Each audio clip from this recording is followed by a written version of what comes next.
Hello students, hello guys. আজকে আমরা দশম শ্রেণীর গণিতের কোষে দেখি 7.2 এর কোয়েশ্চেন করবো, তাই তো? আমাদের বৃত্তস্থ কোণ সম্পর্কিত উপাদ্য চ্যাপ্টারটি হচ্ছিল। আগের দিনে আমরা কোয়েশ্চেন নাম্বার 8 পর্যন্ত কমপ্লিট করে নিয়েছিলাম। আজকে স্টার্ট করেছি কোয়েশ্চেন নাম্বার 9 থেকে। দেখি কোয়েশ্চেনটি কি বলছে, পড়ে নি। একটি বৃত্তে এবিসি ত্রিভুজটি অন্তর্লিখিত। অন্তর্লিখিত মানে কি? বৃত্তের মধ্যে একটি ত্রিভুজ রয়েছে। তো চলো, একটা বৃত্ত, তার মধ্যে একটি ত্রিভুজ রয়েছে। মনে করো এই আমাদের এবিসি, এ বি সি, ঠিক। তারপর কি বলছে?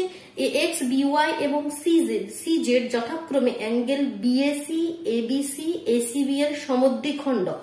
দ্যাট মিনস এ এক্স মানে এটাকে সমদ্বিখণ্ড এ এক্স, এখান থেকে বি ওয়াই আর এখান থেকে সি জেড, ঠিক। এই যে এ এক্স টা অ্যাঙ্গেল এ কোণের সমদ্বিখণ্ড, বি ওয়াই টা অ্যাঙ্গেল বি কোণের সমদ্বিখণ্ড, আর সি জেড টা অ্যাঙ্গেল সি কোণের সমদ্বিখণ্ড। দ্যাট মিনস এই যে কোণগুলো এগুলো সব সমান, এটা সমান সমান, এই কোণ দুটো সমান সমান, এই কোণ দুটো সমান সমান, এটা বলে দিয়েছে। নেক্সট কি বলছে দেখি। প্রমাণ করি যে এ এক্স ওয়াই জেড এর উপর লম্ব। এ এক্স কোথায়? এই তো আমাদের এ এক্স। আচ্ছা, ওয়াই জেড, তাহলে ওয়াই জেডটা কোনকে যুক্ত করতে হবে? এই এ এক্স টা ওয়াই জেড এর উপর লম্ব, এটা প্রমাণ করতে হবে। তো কিভাবে? আমরা একটা লাইন উপর আরেকটা লাইন লম্ব প্রমাণ করে যদি এই কোণটা আমি 90 প্রমাণ করে দিই তবেই তো হবে। তো দ্যাট মিনস আমাদের লক্ষ্য কি? আগে ভেবে নেবে কি লক্ষ্য কি, কিভাবে করব, সমস্ত কনসেপ্ট মাথার মধ্যে নিয়ে রাফলি একটা শর্টলি ক্যালকুলেশন করে বুঝে নেবে কি আচ্ছা এটার পর এটা করলে আমাদের হয়ে যাবে, তারপর ফেয়ারলি সেটাকে করবে। তো আমাদের মাথার মধ্যে আছে আমাকে এই কোণটা, এই যে কোণটা সেটাকে 90 দেখাতে হবে, ঠিক। তো তার জন্য আমি করি কি, এখানে এই পয়েন্টটাকে যে কোনো নাম দিই, সাপোজ এম নাম দিচ্ছি, এটাকে আমি একটু জয়েন করে দিচ্ছি, এটা আমার প্রয়োজন হয়, ঠিক। এক্স ওয়াই, তো যদি এরকম ভাবে দেখি, এটাকে আমি জয়েন করেছি এরকম ভাবে এম এক্স ওয়াই। তো এই ত্রিভুজের মধ্যে যদি এই কোণটা 90 প্রমাণ করে দিই তো আমার কাজ হয়ে যাবে। এটা আমার মাথার মধ্যে আছে। অঙ্কনে এই দুটোকে জয়েন করে দেবে, ঠিক। এক্স ওয়াই আর এক্স জেড জয়েন করে দিলাম। দ্যাট মিন দেখো, যদি ভালোভাবে দেখো এরকম ভাবে একটা ত্রিভুজ হয়েছে, আর এই উল্টো ভাবে একটা ত্রিভুজ, এটা যদি ডটেড লাইনে দেখাই এরকম ভাবে একটা ত্রিভুজ হয়েছে। তো দেখি এবার আমরা কিভাবে কোয়েশ্চেনটা আমরা প্রুফ করতে পারি সেদিকে আসে। তো এখানে দেখো আমাদের বৃত্তস্থ কোণ সম্পর্কিত উপাদ্যের চ্যাপ্টার। দ্যাট মিনস এখানে বৃত্তস্থ কোণ বা কেন্দ্রস্থ কোণের কোনো না কোনো কনসেপ্ট অবশ্যই আসবে। তো দেখো এখানে যদি তুমি এই ওয়াই বৃত্তচাপটাকে লক্ষ্য করো, তো এই বৃত্তচাপের উপর কোন কোণগুলো আছে? আমরা জানি কি একই বৃত্তচাপের উপর অবস্থিত বৃত্তস্থ কোণ সমান হয়। তাহলে এই এ ওয়াই বৃত্তচাপের উপর দেখো একটা এভাবে রয়েছে, আমি এগুলোকে একটু ছোট ছোট শর্টলি নাম দিচ্ছি। এই যে কোণটা, এটাকে আমি নাম দিচ্ছি 1, এটা রয়েছে, আর এদিক থেকে এটা রয়েছে, এটাকে আমি 2 নাম দিলাম। তাহলে আমি লিখতে দেবো, এটা লিখবে, ক্লিয়ার ভাবে লিখবে। প্রথমে কি লিখতে হয় আমাদের, যেটা দেওয়া আছে সেটা লিখে নিলে, প্রমাণ করতে হবে যে বলে সেটা লিখে নিলে, অঙ্কনে আমরা কি করলাম এক্স ওয়াই এক্স আমরা যুক্ত করলাম। এবার মেন আমি প্রমাণে আসছি। প্রমাণে আমরা কি লিখবো দেখো, প্রমাণে ইউআই বৃত্তচাপের উপর অবস্থিত কোণগুলো কি, এখানে আমি 1-2 করে নাম দিয়েছি, পুরো নাম দিচ্ছি না, ঠিক আছে। আগে 1-2 করে পুরো জিনিসটা বুঝে নাও, তারপর তোমরা চাও 1 এর জায়গায় পুরো অ্যাঙ্গেলের নাম দেবে এ বি ওয়াই, আর 2 এর জায়গায় এ এক্স ওয়াই, ঠিক আছে, তাতে কোনো কনফিউশন নেই। তো দেখো তাহলে আমরা এখান থেকে লিখতে পারি কি angle 1 is equal to angle 2। কারণ কি একই বৃত্তচাপ, একই বৃত্তচাপ এ ওয়াই এর উপর অবস্থিত বৃত্তস্থ কোণ, একই বৃত্তচাপ এ ওয়াই এর উপর অবস্থিত বৃত্তস্থ কোণ, যার জন্য অ্যাঙ্গেল 1 আর অ্যাঙ্গেল 2টা সমান হয়ে গেল। দ্যাট মিনস এই অ্যাঙ্গেলটা, এগুলোকে ক্লিয়ার করে দিই, সমস্ত না এগুলো ঝামেলা করবে। এখানে এত কিছু আমি লাইন রাখছি না, যেটা প্রয়োজন হচ্ছে শুধু সেটা রাখছি। আমাকে এই কোণটা দেখিয়েছি আমি, এটা অ্যাঙ্গেল 1 নাম দিয়েছি, angle 1 is equal to angle 2। Next আমরা বিজেড বৃত্তচাপের উপর চলে আসছি। বিজেড বৃত্তচাপের উপর কোন দুটি কোণ উৎপন্ন হচ্ছে সেটা তাহলে বিজেড এর উপর একটা এভাবে হচ্ছে, দ্যাট মিনস এটা, তো এটাকে আমি 3 নাম দিচ্ছি। একটা এভাবে হচ্ছে, এটা শুধু দেখলে হবে না, এটাগুলো তোমাকে করতে হবে নিজে হাতে খাতায়, তবেই কনসেপ্ট ক্লিয়ার হবে। 4 নাম দিচ্ছি। তো similarly angle 3 is equal to angle 4, angle 3 is equal to angle 4। Same result লিখো, কারণ কি একই বৃত্তচাপ বি জেড এর উপর অবস্থিত বৃত্তস্থ কোণ, যার জন্য অ্যাঙ্গেল 3 আর অ্যাঙ্গেল 4 নিলাম। নেক্সট বি এক্স নিচ্ছি। বি এক্স বৃত্তচাপের উপর কি কোণ হচ্ছে দেখো, এটা এভাবে হলে এই কোণটা হচ্ছে, তো এটাকে আমি 5 নাম দিচ্ছি, আর কোণটি হচ্ছে এভাবে, এটা হচ্ছে, এটাকে আমি 6 নাম দিচ্ছি। ঠিক, তো আমি বলতে পারি angle 5 is equal to angle 6, angle 5 is equal to angle 6। কারণ কি, একই বৃত্তচাপ বি এক্স এর উপর অবস্থিত বৃত্তস্থ কোণ। বেশি কিছু নেই, কিন্তু কনফিউজড হবে না, একটু ধৈর্য রাখতে হবে, একটু পেশেন্স দিয়ে তোমরা একটু ধৈর্য ধরে অঙ্কটা ভালো করে বোঝো, তারপর দেখবে তুমি জলের মতো ক্লিয়ার হয়ে যাচ্ছে। আমি কিচ্ছু করলাম না, শুধুমাত্র A Y B Z R bx এই তিনটে বৃত্তচাপের উপর যে কোণগুলো আছে সেগুলোকে সমান লিখে দিলাম। এবার কোণগুলোর এত বড় বড় নাম না লিখে আমি শর্টলি 1 2 দিয়ে এখানে প্রথমে দেখে নিলাম এ ওয়াই এর মতো, এ ওয়াই এই বৃত্তচাপের উপর যে কোণটি হচ্ছে সেটাকে এখানে আমরা 1 নাম দিয়ে দিলাম, এই যে কোণটি হচ্ছে সেটাকে আমি 2 নাম দিয়ে দিলাম। তো 1 ইজ ইকুয়াল টু 2। তোমরা পরে কি করবে, এরকম ক্যালকুলেশন করার পরে তুমি চাইছো না কি 1 2 লিখতে, এটা ভালো লাগছে না তোমাকে, এটা পেন্সিল দিয়ে লিখবে, এটাকে ক্লিয়ার করে তারপর তুমি এদের পুরো নামটা লিখে দিলে, তাতে কোনো অসুবিধা নেই। ঠিক, তো প্রথমে কি যাতে কনফিউজ না হও যার জন্য আমি 1 2 দিয়ে এখানে বোঝাচ্ছি। তো এটা বোঝা গেল, এটা বোঝা গেল, এখানে আর কোনো চাপ নেই। এবার দেখো তিনটে বলার পরে এবার আমাকে যেটা চাইছে সেখানে চলে আসে। আমাকে চেয়েছে কি এই কোণটা মানে 90 দেখাতে হবে, তবে আমাদের ফাইনাল প্রমাণটা আমি দিতে পারবো। এই কোণটা 90 দেখাতে চাইলে এই ত্রিভুজের মধ্যে অ্যাঙ্গেল, এখানে অ্যাঙ্গেল ওয়াইটাকে আমি কি লিখতে পারি, দেখো অ্যাঙ্গেল, এই যে অ্যাঙ্গেল ওয়াইটা, তো সেটা মানে কি অ্যাঙ্গেল 3 প্লাস অ্যাঙ্গেল 6, এটাকে আমি দুভাগে ভাগ করেছি না। তো দেখো 1 মিনিট আমি লিখি অ্যাঙ্গেল, এখানটা একটু ক্লিয়ার করছি কেমন। আচ্ছা, এখানে এগুলো একটু আমাকে দরকার, এগুলো এখানে কি ছিল আমাদের 1 ইজ ইকুয়াল টু 2, তো এটা আমি লিখে রাখি সাইডে কি angle 1 is equal to angle 2, এটা পেয়েছিলাম, এটা 1 নম্বর দিয়ে রাখলাম, যেটা 3 ইজ ইকুয়াল টু 4 পেলাম, এটা 2 নম্বর দিয়ে রাখলাম, আর এটাকে আমি 3 নম্বর দিয়ে রাখলাম। ঠিক আছে, তো ত্রিভুজ এক্স এম ওয়াই এর মধ্যে কি হচ্ছে সেটা লিখছি। দেখো ত্রিভুজ এক্স এম ওয়াই এর এই অ্যাঙ্গেলটা আমাকে চাই 90 প্রমাণ করতে, তাহলে এই অ্যাঙ্গেলটা ইজ ইকুয়াল টু আমি কি লিখতে পারি, অ্যাঙ্গেল এক্স এম ওয়াই, এটা ইজ ইকুয়াল টু কি লিখতে পারি, ত্রিভুজের তিনটে কোণ বলে 180, তাহলে আমাকে এই কোণটা চাই, দ্যাট মিন্স 180 থেকে এই দুটো কোণ মাইনাস করলে এটা পাবো। তো এটা আমি লিখতে পারি 180 মাইনাস অ্যাঙ্গেল, এই কোণটা মানে কি অ্যাঙ্গেল 3 আর 6 এই দুটো মিলে কোণটা হয়েছে, তবে এখানে মাইনাস অ্যাঙ্গেল 3 মাইনাস অ্যাঙ্গেল 6 আর এটা কি অ্যাঙ্গেল 2, তাহলে মাইনাস অ্যাঙ্গেল 2।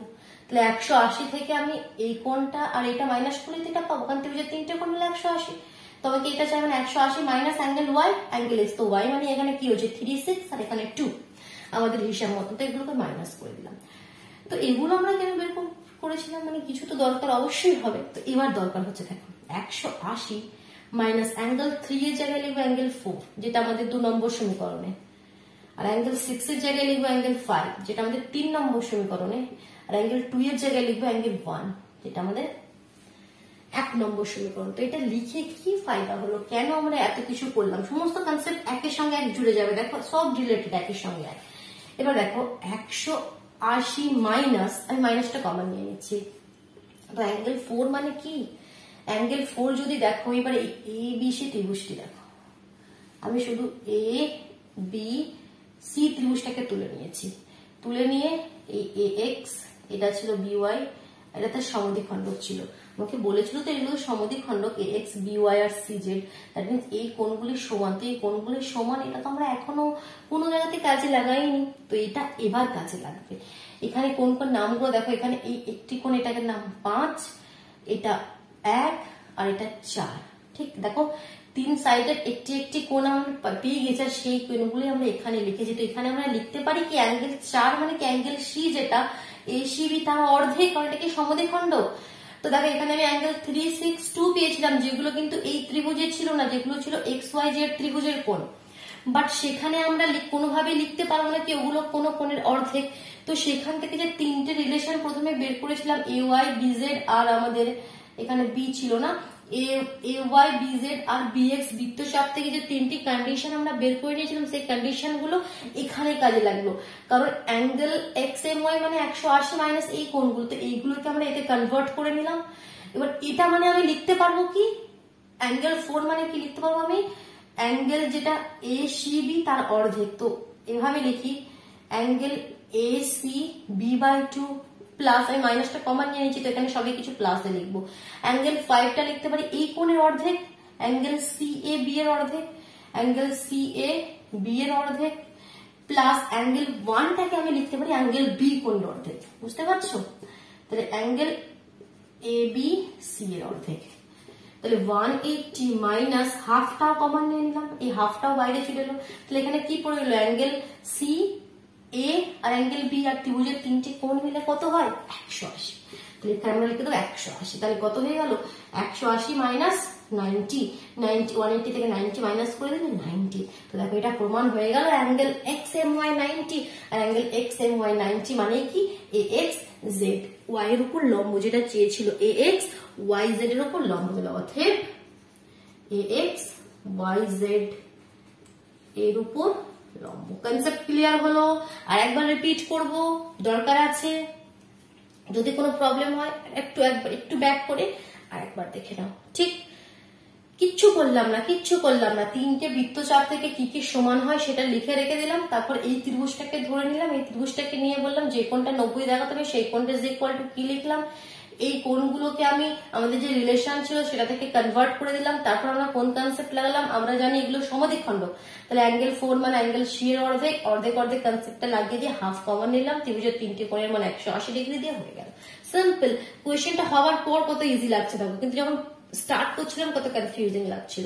নেক্সট আমি চলে যাচ্ছি 10এর দাগের কোয়েশ্চেন, সিমিলার কনসেপ্টে রয়েছে 10এর দাগের কোয়েশ্চেনটি তোমাদের, ঠিক আছে? এটা ক্লিয়ার করে দিলাম। তো দেখো 10এর কোয়েশ্চেনটি করো, আরেকটু কনসেপ্টটা আরো ক্লিয়ার হয়ে যাবে। দেখো 10এর কোয়েশ্চেনটি কি বলছে, কোথায় গেল কোয়েশ্চেনটি, কোথায় গেল, দাঁড়াও 1 মিনিট, কোয়েশ্চেনটি কোথায় গেল, হ্যাঁ পেয়েছি। একটি বৃত্তে এবিসি ত্রিভুজটি অন্তর্লিখিত, তো সেম এই বৃত্তটা একটু বড় করে করি, কারণ নালের মধ্যে অনেক কিছু করতে হবে, তো এই বৃত্ত তোমরা ভালো করে কম্পাস দিয়ে করবে সুন্দরভাবে, ঠিক আছে? এ বি সি, এই বৃত্তে কি হয়ে গেছে, এবিসি ত্রিভুজটি অন্তর্লিখিত, অ্যাঙ্গেল বিএসি এবিসি এসিবি এর সমদ্বিখণ্ড বৃত্তে যথাক্রমে এক্স ওয়াই জেড বিন্দুতে মিলিত হয়, সেম কনসেপ্ট বলছে, এগুলো আবার সমদ্বিখণ্ড এ এক্স বিওয়াই আর C Z, A X B Y C Z. প্রমাণ কি করতে বলছে, ত্রিভুজ এক্স ওয়াই জেড এর, ত্রিভুজ এক্স ওয়াই জেড মানে এগুলো আমাকে জয়েন আগেই করে দিতে হবে, এখানে অঙ্কনে করার দরকার নেই, এখানে করে দিতে হবে। ত্রিভুজ এক্স ওয়াই জেড এর অ্যাঙ্গেল ওয়াই এক্স জেড মানে কোন কোণটি, ওয়াই এক্স জেড মানে এই কোণটা, অ্যাঙ্গেল মানে X, angle Y X Z ও যা আর অ্যাঙ্গেল এক্স ও কিন্তু তাই, একই কোণ, ঠিক আছে? তো এটা বইয়ে পুরোভাবে দিয়ে দিচ্ছে অ্যাঙ্গেল ওয়াই এক্স জেড, এটা ইজ ইকুয়াল টু কি প্রমাণ করতে হবে, 90 মাইনাস অ্যাঙ্গেল বিএসি বাই 2, কোথায় অ্যাঙ্গেল বিএসি আবার দেখে নিই তো, বিএসি মানে এই অ্যাঙ্গেলটা, 90 মাইনাস এই অ্যাঙ্গেলটার অর্ধেক, তো কিভাবে দেখি, তো কনফিউজ হয়ে যাবে, এই আবার কিভাবে প্রমাণ করবো, তো কোনো কনফিউশনের দরকার নেই, সিমিলারলি ইজিলি আমরা করতে থাকবো। তো সবার প্রথমে দেখো আমাদের এক এক করে যে বৃত্তচাপের কনসেপ্ট গুলো আমরা দেখি, প্রথমে এই জেড বৃত্তচাপের উপর কি কি আমাদের কোণ রয়েছে দেখে নিই, তারপর আমরা এই ওয়াই বৃত্তচাপের উপর কি কি কোণ রয়েছে দেখে নিই, ঠিক আছে? এক এক করে দেখে নিই, সমস্ত কিছু ক্লিয়ার হবে। তো প্রথমে আমরা আগের কোয়েশ্চেন এই ওয়াই দিয়ে স্টার্ট করেছিলাম, তো এই বৃত্তচাপ দিয়ে এখানে স্টার্ট করে প্রথমে এই ওয়াই বৃত্তচাপের উপর কি কোণ রয়েছে দেখে নিই, সেই কোণ দুটিকে আমি সমান করতে পারবো। তো একটি রয়েছে এখানে, এই কোণটি 1 নাম দিয়ে দিলাম, আর একটি এখানে রয়েছে, এই কোণটি 2 নাম দিয়ে দিলাম, ঠিক? তো দেখো তাহলে আমি এখানে লিখতে পারি angle 1 is equal to angle 2, ব্র্যাকেটের রেজাল্টটা লিখবো, কারণ কি একই বৃত্তচাপ এ ওয়াই এর উপর অবস্থিত বৃত্তস্থ কোণ, ঠিক? নেক্সট আমি এটা এই এজেড বৃত্তচাপ নিলাম। আচ্ছা আগের কোয়েশ্চেনে আমি তো এজেড বৃত্তচাপটা নিইনি, আগের কোয়েশ্চেনে আমি এই বিজেড বৃত্তচাপটা নিয়েছিলাম, এখানে আবার আমি এজেডটা নিচ্ছি, সমস্ত কিছুর কারণ আছে। আমাকে কোন কোণটা চাই, এই কোণটা চাই, এই কোণটা চাই, তো এই কোণটা চাই মানে এই কোণটা কি, এই ছোট কোণটা এই ছোট কোণটা মিলে হয়েছে। তো এমন ভাবে আমরা বৃত্তচাপ গুলো নেবো যার মধ্যে কোণগুলো যেন আসে। যদি আমি এই বিজেড বৃত্তচাপ নিই, দেখো বিজেড বৃত্তচাপে এই দিকের কোণটা আসবে আর এখানে এই কোণটা আসবে, এটা আর এটা, বাট সেটা তো এখানে ইনক্লুড হবে না, না? তোমাকে এমন বৃত্তচাপ নিতে হবে যাতে এই কোণটা আসে, এই কোণটা, যার জন্য আমি এজেড বৃত্তচাপ নিলাম। এজেড বৃত্তচাপে দেখো এই কোণটা পড়ছে, তার সাথে যেটা পড়ছে সেটা নেবো, এটা পড়ছে আর এটা পড়ছে, তো এটাকে 3 নাম দিচ্ছি, এটাকে 4 নাম দিচ্ছি। তো যার জন্য আমরা এজেড বৃত্তচাপটা নিলাম, ঠিক আছে? সবকিছুর পিছনে রিজন থাকে, কিন্তু সেটাকে ধরতে হবে। তাহলে এজেড বৃত্তচাপের ক্ষেত্রে আমরা লিখে দিতে পারি কি angle 3 is equal to angle 4, এগুলো কিন্তু ডিটেলসে লিখে করবে, বারবার বলছে এরকম যদি শর্টলি করে এসো না কিন্তু, তাহলে কিন্তু নাম্বার পাবে না। তাহলে কি লিখবে আমাদের angle 3 is equal to angle 4, কারণ কি একই বৃত্তচাপ AZ এর উপর অবস্থিত কোণ, একই বৃত্তচাপ AZ এর উপর অবস্থিত বৃত্তস্থ কোণ। ঠিক, এবার দেখো, এবার আমাকে যেটা চাইছে আমি সেই জায়গাতে যাচ্ছি। এবার দেখো ত্রিভুজ XYZ এর যে কোণটি চাইছে আমি সেটা লিখছি। ত্রিভুজ XYZ এর অ্যাঙ্গেল কি চাইছে? YXZ। তো YXZ মানে কি angle 2 plus angle 3, angle 2 plus angle 3, তাই এটাই তো 2 আর 3 এই দুটো কোণ মিলেই পুরো কোণটা হয়েছে। তো 2 এর জায়গায় আমি লিখতে পারি 1, আর 3 এর জায়গায় আমি লিখতে পারি 4। কারোর কোনো অসুবিধা আছে? যার জন্য আমরা এই জিনিসগুলো করি। তো এখানে লিখে দিতে হবে সমীকরণটাকে 1 দেবে, সমীকরণ 2 দেবে, সমীকরণ 1 এবং 2 থেকে পাই। ঠিক হয়ে গেল। তো এবার দেখো, এবার কিন্তু আমাকে তো এটা চাইছে না 1 আর 4, আমাকে চাইছে 90 মাইনাস এটা কিছু একটা চাইছে। তো অ্যাঙ্গেল 1 আর 4 আছে কোথায়? এই 1 আর 4 ওই দেখো সেই আগের কনসেপ্ট। 1 মানে কি? ত্রিভুজ ABC তে দেখো এবার এই দেখো, এইটা যদি আলাদা করে দাও, এটা 1 আর এটা 4, তাহলে 1টাকে লিখতে পারি আমি ABC মানে অ্যাঙ্গেল B এর অর্ধেক। তো এটাকে আমি লিখতে পারি অ্যাঙ্গেল ABC তার অর্ধেক। অ্যাঙ্গেল 4টাকে লিখতে পারি অ্যাঙ্গেল ACB এর অর্ধেক, অ্যাঙ্গেল ACB এর অর্ধেক লিখতে পারি, কোনো চাপ নেই। দেখো এবার নেক্সট লাইনটা কোথায়? উপরে পড়েছে, দেখো এখানে। নেক্সট লাইনটা কিভাবে নিয়ে আসছি দেখো, এখান থেকে আমি হাফটা কমন নিয়ে নিলাম। হাফটা কমন নিয়ে এখানে আমি লিখলাম angle ABC plus angle ACB। But এটাও তো চাই না, আমাকে কিছু অন্য কিছু চাইছে।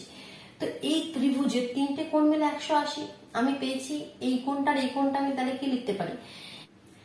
ত্রিভুজের 3টে কোণ মিলে 180 হয়, তাহলে এই দুটো কোণের জায়গায় আমি লিখতে পারি কি 180 মাইনাস অ্যাঙ্গেল এটা, কারণ 3টে কোণ angle A plus angle B plus angle C is equal two 180 হয়। তাহলে এখানে B আর C মানে অ্যাঙ্গেল, এই দুটো অ্যাঙ্গেলের জায়গায় আমি কি লিখতে পারি? 180 মাইনাস অ্যাঙ্গেল A, তো সেটাই লিখছি। তাহলে এখানে হাফ ব্র্যাকেটের মধ্যে 180 মাইনাস অ্যাঙ্গেল A মানে পুরো নামটা দিই অ্যাঙ্গেল BAC। দেখো প্রমাণ হয়ে এসেছে, প্রমাণ হয়ে এসেছে। তো 180 থেকে 2 ভাগ করে দিলে এখানে 90 আর অ্যাঙ্গেল BAC বাই 2। ক্লিয়ার? দেখো প্রমাণ হয়ে গেছে। বুঝতে পারছো কিভাবে করলাম? আবার রিপিট করছি, প্রথমে AYAZ এর বৃত্তচাপের যে কোণগুলি সমান সেগুলিকে নাম দিয়ে প্রথমে সাইডে রেখে দিলাম, তাতে আমার কোনো এখন কাজ নেই। তারপর আমি এই কোণটাকে নিলাম, এই কোণটাকে আমি লিখলাম 2 প্লাস 3। 2 এর জায়গায় যে রিলেশন গুলো পেয়েছি 2 এর জায়গায় 1 লিখে দিলাম, 3 এর জায়গায় 4 লিখে দিলাম। তারপর আমি এটাকে বললাম কি সমাদ্বিখণ্ডক, মানে কি এটা অ্যাঙ্গেল 1টা অ্যাঙ্গেল B এর অর্ধেক, এটা অ্যাঙ্গেল C এর অর্ধেক। তারপর 180 দিয়ে ত্রিভুজের কনসেপ্ট লাগিয়ে দিলাম, হয়ে গেল। এতটা কিছু শক্ত রয়েছে। চলো আরেকটি কোয়েশ্চেন করি। কোয়েশ্চেন নাম্বার 11টা কোথায় গেল দেখি। হ্যাঁ পেয়েছি। ত্রিভুজ ABC এর A বিন্দু থেকে BC বাহুর উপর অঙ্কিত লম্ব BC বাহুকে D বিন্দুতে, এটাকে আগে ক্লিয়ার করে দিই দাঁড়াও। কোয়েশ্চেন নাম্বার 11 করবো। ABC ত্রিভুজের কি বলেছে? A বিন্দু থেকে BC বাহুর উপর অঙ্কিত লম্ব BC বাহুকে D বিন্দুতে, A বিন্দু থেকে BC বাহুর অঙ্কিত লম্ব BC বাহুকে D বিন্দুতে, এবং B বিন্দু থেকে C বাহুর উপর অঙ্কিত লম্ব C বাহুকে E বিন্দুতে, B বিন্দু থেকে C বাহুর উপর অঙ্কিত লম্ব C বাহুকে E বিন্দুতে ছেদ করলে তোমাকে প্রমাণ করতে হবে ABDE বিন্দু 4টি সমবৃত্তস্থ। ABDE বিন্দু 4টি সমবৃত্তস্থ মানে কি একই বৃত্তের উপরে এটা রয়েছে আর কি। তো এরকম ভাবে সার্কেলটা ডটেড লাইনে করে দেবে, ঠিক আছে? একটু ভালো করে করবে, ঠিক আছে? এরকম ভাবে ঠিক একই বৃত্তের উপরেই পয়েন্ট করেছে, এটা প্রমাণ করতে হবে। তো কিভাবে প্রমাণ করতে পারবো আমরা? কখন বলতে পারি কি এখানে একই বৃত্তের উপর রয়েছে? আমরা একটা কনসেপ্ট জানি কি একই বৃত্তচাপের উপর অবস্থিত যে বৃত্তস্থ কোণগুলো সেগুলো সমান হয়। তো আমরা যদি কোনোভাবে দেখিয়ে দিতে পারি কি এই দেখো মনে করো DE বৃত্তচাপটা যেটা রয়েছে, DE বৃত্তচাপের উপর অবস্থিত কোণ কোনটি? একটা এই কোণটা, আর এদিক থেকে একটা এই কোণটি। তো আমরা যদি দেখিয়ে দিতে পারি, পুরোটা নয় কিন্তু, আমরা যদি দেখিয়ে দিতে পারি এই কোণটার এই কোণটার সমান, তাহলে আমরা বলতে পারবো কি এটা কি একই মানে বৃত্তের উপরে অবস্থিত রয়েছে, 4টি বিন্দু একই বৃত্তাংশ, কারণ এটা বৃত্তচাপ আর এগুলো আমাদের যে কোণ দুটি সমান হয়ে গেল মানে কি এটা বৃত্তের উপরে রয়েছে, কারণ একই বৃত্তচাপের উপর অবস্থিত বৃত্তস্থ কোণগুলোই তো সমান হয়। একই বৃত্তচাপের উপর অবস্থিত এরকম ভাবে কোনো কোণ রয়েছে সেটা তো সমান হবে না। যতক্ষণ না সেটা বৃত্তস্থ কোণ হয়, বৃত্তের উপরে এখানে বিন্দুতে কোণ হয়, তবেই সমান হবে। তো আমরা এতক্ষণ যে কনসেপ্টটা লাগাচ্ছিলাম ওটা তার উল্টো। আমরা এতক্ষণ ইউজ করেছিলাম কি একই বৃত্তচাপের উপর অবস্থিত বৃত্তস্থ কোণ সমান, এখানে উল্টো ভাবে প্রমাণ করবো কি বৃত্তস্থ কোণ দুটি সমান দেখিয়ে দিয়ে বলবো কি এটা কি একই বৃত্তচাপের উপর অবস্থিত, দ্যাট মিনস এখানে এটা একই বৃত্তের উপরই চারটি বিন্দু একই বৃত্তের উপর অবস্থিত, দ্যাট মিনস সমবৃত্তস্থ। ঠিক ক্লিয়ার হলো? তো দুটো কোণ কিভাবে সমান দেখাতে পারি? এই দুটি ত্রিভুজ দেখো, এই একটা ত্রিভুজ আর এই একটা ত্রিভুজ। ত্রিভুজগুলোকে আমি আলাদা করে দেখাবো তোমাদেরকে, ডোন্ট টেক টেনশন। এই দেখো, এই একটা বি ই সি, একটা এ ডি সি। ঠিক, এই দুটো ত্রিভুজে আমি চাইছি এই কোণটা আর এই কোণটা সমান দেখাতে। এই ত্রিভুজের এই কোণটা 90 যে লম্ব, তো এ বিন্দু থেকে বিসি বাহুর উপর লম্ব, আবার বি বিন্দু থেকে এটা এসি বাহুর উপর লম্ব। এই ত্রিভুজের এই কোণটা 90। এই দুটো কারোর কনসেপ্ট কোনো মানে অসুবিধা আছে কনসেপ্টে? এর এই কোণটা 90 এর এই কোণটা 90। ঠিক ঠিক ঠিক ঠিক 90, কারণ লম্ব অঙ্কন বই বলে দিয়েছে। আবার অ্যাঙ্গেল সি আর অ্যাঙ্গেল সি কি কমন, তাহলে কি এটাও যা হবে এটাও তাই হবে। তো দেখো একটা দুটি ত্রিভুজের একটির সাথে এই কোণটি সমান, এইটির সাথে এই কোণটি সমান, তো এটার সাথে এটা কোণ তো সমান হবেই হবে, কারণ ত্রিভুজের তিনটে কোণ মিলে 90। তাহলে কিভাবে লিখবে কি ত্রিভুজ, নাম দাও ত্রিভুজ বিইসি এবং ত্রিভুজ এডিসি এর angle E is equal to angle D. কারণ কি angle E is equal to angle D, কারণ কি 90 ডিগ্রি। বা লিখতে পারো কি কারণ কি অত কিছু লেখার দরকার নেই, ইজ ইকুয়াল টু 90। নাম্বার 2 তে কি লিখবে angle C is equal to angle C, কারণ কি সাধারণ কোণ দুটির মধ্যে রয়েছে। তাহলে অতএব আমরা লিখতে পারি কি অবশিষ্ট angle EBC is equal to angle কোনটা রয়ে গেল অ্যাঙ্গেল ডিএসি। এই দুটো সমান দেখিয়ে দিলাম। তাহলে এবার আমরা যে লাইনটা বলছিলাম যে একই বৃত্তচাপের উপর, সেই লাইনগুলো একটু কথায় আমাকে লিখতে হবে। তবে তাহলে যেহেতু ডিই বৃত্তচাপের একই পাশে অবস্থিত, এই কোণটি আর এই কোণটি সমান, তাহলে এটা আমি একটু লিখি এখানে। যেহেতু ডি বৃত্তচাপের লাইনগুলো একটু লিখতে হবে। যেহেতু এই যে ডিই বৃত্তচাপের একই পার্শ্বে অবস্থিত অ্যাঙ্গেল কি অ্যাঙ্গেল ডিবিই, মানে কোনটা ডিবিই কোনটা, মানে যেটা সিবিই বলেছি সেটাই ডিবিই, একই কথা। এখানে সি আছে এখানে ডি আছে, যেটাই সিবিই সেটাই ডিবিই। তো সিবিই না লিখে আমি এমন ভাবে এবার লিখবো ডিবিই, যেহেতু ডি বৃত্তচাপের একই পার্শ্বে অবস্থিত অ্যাঙ্গেল ডিবিই, আর হচ্ছে ডিএসি আছে, ডিএসিও যা আর ডিএইও তা একই কথা। তো এখানে আমি লিখবো কি ডিবিই ও ডিএই, ডিই বৃত্তচাপের একই পার্শ্বে অবস্থিত অ্যাঙ্গেল ডিবিই ও ডিএই সমান, যেটা ক্লিয়ার করে দাও। তাহলে অতএব বলি যেটা বইয়ের লাস্ট লাইনটা ছিল, কি ছিল বইয়ের লাস্ট লাইনটা, অতএব এ বি ডিই বিন্দু চারটি সমবৃত্তস্থ। অতএব এ বি ডি ও ই বিন্দু চারটি সমবৃত্তস্থ। ক্লিয়ার? প্রবলেম নেই আর কিছু? চলো আজকে আমরা 3টি কোয়েশ্চেন কমপ্লিট করলাম। এবার নেক্সট কিছু মাল্টিপল চয়েস কোয়েশ্চেন রয়েছে, শর্ট টাইপ কোয়েশ্চেন, তো সেগুলো নেক্সট দিন কমপ্লিট করে নেবো। তাহলে আমাদের 7.2 কমপ্লিট হয়ে যাবে। তাহলে একটি এক্সারসাইজ 7.3 আমাদের বাকি থেকে যাবে। তো চলো, তাহলে ভালো লাগলো তাহলে অবশ্যই ভিডিওটিকে লাইক করে দিও, নিজের বন্ধুদের মধ্যে শেয়ার করে দিও। যদি চ্যানেলে নতুন হয় তাহলে চ্যানেলটি কিন্তু সাবস্ক্রাইব করে বেল আইকনটি প্রেস করে দিও, কেমন? তবে তুমি কিন্তু ঠিক সময় মতো নোটিফিকেশন গুলো পেয়ে যাবে। চলো টাটা।